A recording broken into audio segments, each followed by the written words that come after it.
जुलहरी घाट में पंडित जी सत्यनारायण की कथा कर रहे हैं, जो कि कटनी से आए हुए हैं। एक समय 9वीं सारण तीर्थ में सौनकादि 88,000 ऋषियों ने श्री सूत जी से पूछा, हे प्रभु, इस कलयुग में वेद विद्या रहित मनुष्यों को प्रभु भक्ति किस प्रकार मिलेगी तथा उनका उद्धार कैसे होगा। इसलिए हे मुनि श्रेष्ठ, कोई ऐसा तप कहिए जिससे थोड़े समय में पुण्य प्राप्त होवे तथा मनवांछित फल मिले। वह कथा सुनने की हमारी इच्छा है। सब शास्त्र ज्ञाता श्री सूत जी बोले, हे वैष्णव में पूज्य, आप सबने प्राणियों के हित की बात पूछी है। अब मैं उस श्रेष्ठ व्रत को आप लोगों से कहूँगा जिस व्रत को नारद जी ने लक्ष्मी नारायण से पूछा था और लक्ष्मीपति ने उन्हीं श्रेष्ठ नारद से कहा था। सो ध्यान से सुनो।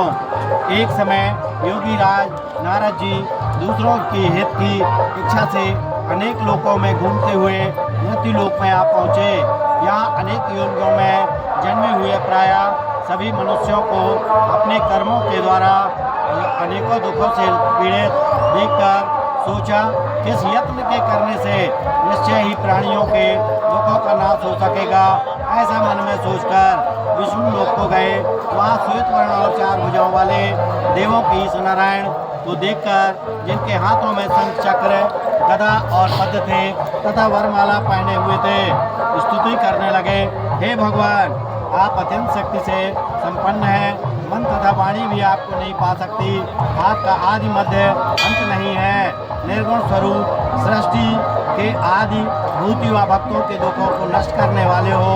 आपको मेरा नमस्कार है। नारद जी से इस प्रकार की स्तुति सुनकर विष्णु भगवान बोले, हे मुनि श्रेष्ठ, आपके मन में क्या है? आपका किस काम के लिए आगमन हुआ है? कुछ संकोच कहो।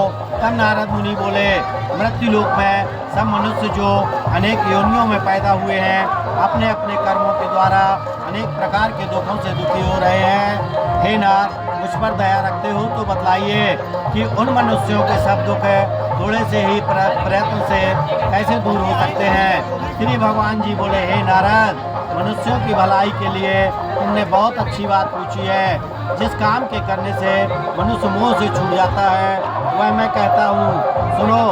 बहुत पुण्य देने वाला स्वर्ग तथा मृत्यु लोक दोनों में दुर्लभ एक उत्तम व्रत है।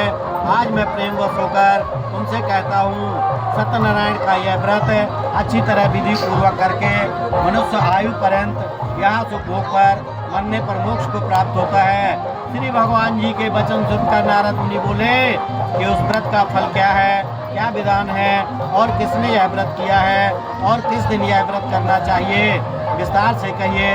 भगवान बोले, दुख शोक आदि को दूर करने वाला, धन धान्य को बढ़ाने वाला, सौभाग्य तथा संतान को देने वाला यह व्रत सब स्थानों पर विजयी करने वाला है। भक्ति और श्रद्धा के साथ किसी भी दिन मनुष्य श्री सत्यनारायण की शाम के समय ब्राह्मण और बंधुओं के साथ धर्म परायण होकर पूजा करे। भक्ति भाव से नैवेद्य केले का फल, घी, दूध और गेहूं का चूर्ण, सवाए अलवे, गेहूं के अभाव में साठी का चूर्ण, शक्कर तथा गुड़ ले और सब भक्षण युक्त पदार्थ जमा करा के भगवान को अर्पण कर देवे तथा बंधुओं सहित ब्राह्मणों को भोजन करावे। पश्चात स्वयं भोजन करे। नृत्य गीत आदि का आचरण कर सत्यनारायण भगवान का स्मरण करता हुआ समय व्यतीत करे। इस तरह व्रत करने पर मनुष्यों की इच्छा निश्चय पूरी होती है। विशेषकर कलिकाल में भूमि पर मोक्ष का यही सरल उपाय है। इति श्री सत्यनारायण व्रत कथायाम प्रथम अध्याय समाप्तम। ले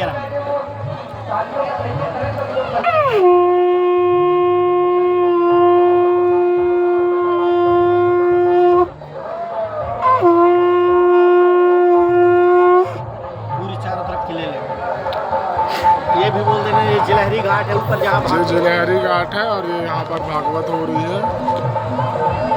पंडित जी आए हैं कटनी से यहाँ पर भागवत करने और जिलहरी घाट में।